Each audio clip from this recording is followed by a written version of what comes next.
조 드레박 신부의 영적 일기. 입으로 살자.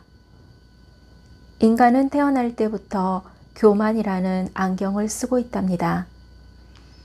원죄의 영향 때문에 인간은 자기 스스로의 힘과 노력으로는 자신의 본 모습을 볼 수 없는 것입니다. 그래서 하느님은 자기 자신을 볼 수 있게 해주는 두 개의 거울을 주셨답니다. 하나의 거울은 내가 본받고 싶은 사람, 내 마음에 드는 사람입니다. 또 하나의 거울은 내 마음에 안 드는 사람, 나를 힘들게 하는 사람입니다. 그러면 두 개의 거울 중에 어떤 거울이 내 환상의 짝꿍일까요? 하느님이 저희에게 보내주신 다시 없는 환상의 짝꿍, 그것은 두 번째 거울입니다. 유난히 마음에 안 들고 힘들게 하는 거울이 있다면 고운님들의 마음 안에도 마음에 안 드는 사람의 잘못된 말과 행동과 똑같은 들보가 있음을 깨달아야 합니다. 문제는 저희의 노력과 힘만으로는 자신 안에 있는 잘못과 거짓을 제대로 볼 수 없다는 것입니다. 그래서 아무리 큰 잘못과 거짓이 고운님들 눈 속에, 아니 마음 속에 있다 하더라도 스스로 깨닫지는 못한다는 것입니다. 그래서 하느님께서 성령을 보내주신 것입니다. 요한복음 16장 13절을 보면 예수님께서 말씀하셨습니다. 진리의 영께서 오시면 너희를 모든 진리 안으로 이끌어 주실 것이다. 그분께서는 스스로 이야기하지 않으시고 들으시는 것만 이야기하시며 또 앞으로 올 일들을 너희에게 알려주실 것이다. 아멘.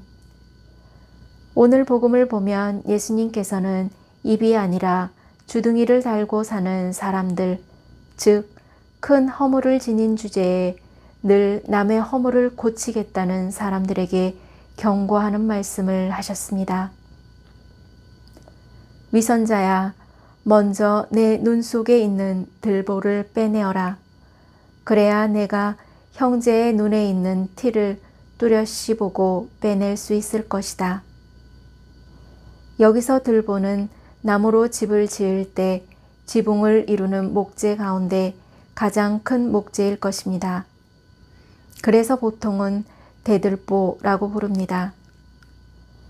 아마 고운님들 가운데 눈에 큰 대들보가 들어가면 그것을 모를 사람은 아무도 없을 것입니다. 그리고 눈에 엄청나게 큰 들보가 들어가 있으니 아프기는 얼마나 아프겠으며 또 그런 상태로 남의 모습이나 눈에 든 티를 볼 수나 있겠습니까?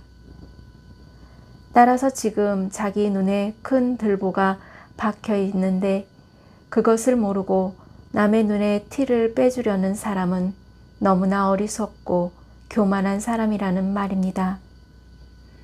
결국 이 말씀은 자기 자신에게 더 치명적인 문제, 거짓과 잘못 혹은 죄가 있는데 그것을 알지 못한다는 것입니다. 아마도 고운님들은 예수님의 이 비유 말씀을 들으면서 자연스럽게 떠오르는 사람이 있을지도 모르겠습니다. 당시 예수님의 말씀을 듣던 제자들도 이 말씀을 바리사이들이나 율법 학자들을 향한 것으로 생각했을 것입니다.